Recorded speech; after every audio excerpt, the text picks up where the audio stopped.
Good evening. With world leaders in the third day of meetings at the G7 summit in Alberta, the focus shifted from trade to war today. The Ukrainian community in Hamilton is welcoming Prime Minister Carney's announcement of new support for Ukraine.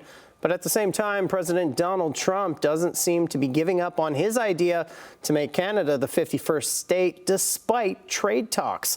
There was a lot going on at the G7 today, and Al Sweeney was following it all for us, joining us live in studio tonight. Al. Matt, for starters, the Prime Minister met with Ukrainian President Vladimir Zelenskyy at the summit in Alberta and reaffirmed Canadian support for Ukraine, backing it up with more than $4 billion in money and military equipment.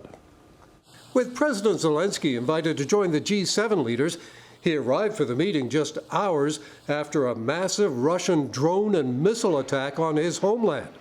Ukrainian officials say at least 15 people were killed, more than 150 injured, and an apartment building in Kyiv destroyed. We need support from our allies, and I'm here, and thank you for the military package. Prime Minister Carney promised continued support for Ukraine. And to be absolutely clear, the support will be unwavering until we get a just peace for Ukrainian people. Carney also announced new Canadian measures against businesses helping Russia get around sanctions imposed on it, along with $2 billion in loans to Ukraine and billions in military support.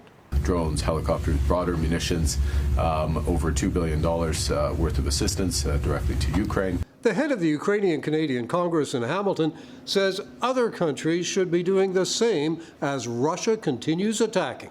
How can any decent human being stand by and watch this terrible war, not just the soldiers being attacked, but civilians being attacked? I'm so glad Canada is doing the right thing and supporting Ukrainians. At the same time, the head of NATO was at the summit, congratulating Canada on reaching its NATO commitment of military spending at 2% of its gross domestic product. The fact that you decided to bring Canada to the 2% spending when it comes to NATO this year is really fantastic. On trade and tariffs, Canadian officials say talks will be continuing with the U.S.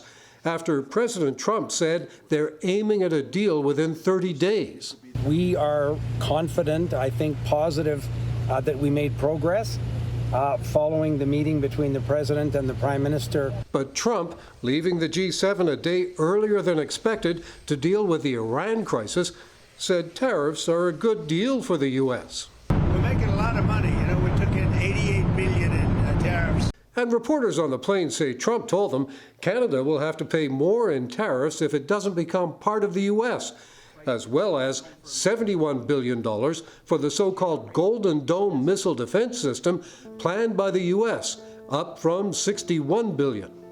While in Ontario, Premier Doug Ford didn't seem too impressed with the G7 trade talk. It didn't seem like much happened, to be very frank. They agreed that over the next 30 days they'll put a deal together. That's good news, and I'm confident that we'll get a deal done.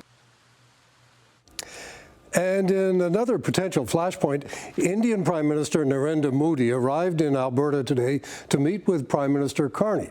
That's despite the deterioration in relations following accusations that India was connected to the murder of a Sikh separatist in Canada.